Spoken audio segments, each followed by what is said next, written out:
Alors, Portimao et Barcelone devraient jouer sur les forces de Mercedes pour Horner, mais ils veulent leur mettre la pression. Red Bull s'avance sûrement favori à Portimao ce week-end après la victoire de Max Verstappen lors du dernier Grand Prix Imola.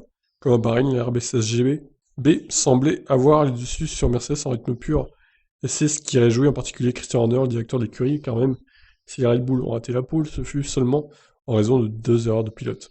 Ainsi, ces qualifs d'Imola venaient confirmer que la performance de Bahreïn n'était pas sans lendemain. Les essais de pré-saison ne peuvent pas tout révéler. Il était donc encourageant de voir le rythme de la RB16B à Bahreïn. Mais ce qui est plus spécial, c'était d'aller à Imola et de voir se confirmer cette performance pour prouver que Bahreïn n'était pas un one-off, une course sans lendemain. Sergio et Max étaient tous les deux compétitifs.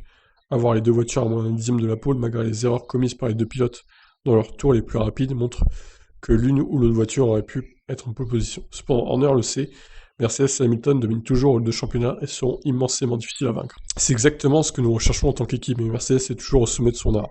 Nous allons essayer de leur mettre autant de pression que possible sur Lewis dans sa défense du titre. Il a fait une erreur fondamentale en sortant de la piste à Imola, ce qui est facile à faire dans ces conditions. Et même après la victoire de Max, Lewis est toujours en tête du championnat grâce au seul point qu'il gagnait pour avoir réalisé le meilleur tour en course. Alors attention, hein, là, comment c'est tourné, on pourrait dire qu'il a marqué qu'un seul point grâce au meilleur tour en course. Non, non, il a marqué les points de la deuxième place aussi, donc plus le point du meilleur tour du coup. Donc si les 21 prochaines courses sont aussi excitantes que les deux premières, alors la saison sera épique. Et les deux prochaines courses justement s'enchaîneront en quelques jours, Portimao puis Barcelone. Christian Horner y voit cette bonne guerre, les Mercedes en tant que favoris. Il veut mettre la pression sur l'équipe allemande. Ce sont tous deux d'excellents circuits, mais des circuits qui, d'après les données de l'année dernière, devraient jouer en faveur de Mercedes. Alors Barcelone, excellent circuit, j'aime bien rouler dessus, hein, c'est pas le problème.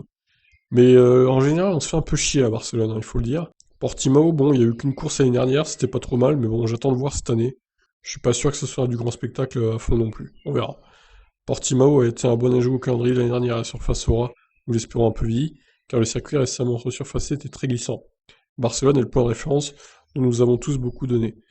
Il sera donc intéressant de voir qui sortira vainqueur. Je suis excité pour les deux courses, et vous pouvez être sûr que nous sommes pleins d'énergie et de motivation. Si nous pouvons mettre Mercedes sous pression sur ces circuits, ce sera de bon augure pour le reste de l'année. J'ai toujours dit qu'il faudrait 4 courses pour avoir une idée claire de la hiérarchie, alors c'est maintenant le test décisif. Yes, Portimao qui avait servi de circuit pour les essais hivernaux il y a quelques années. Je ne sais plus quand exactement, c'était peut-être dans les années 2010 ou 2009, je ne sais plus. Mais en tout cas, bon, c'est des juges de paix, hein, c'est le circuit Barcelone et Portimao du coup.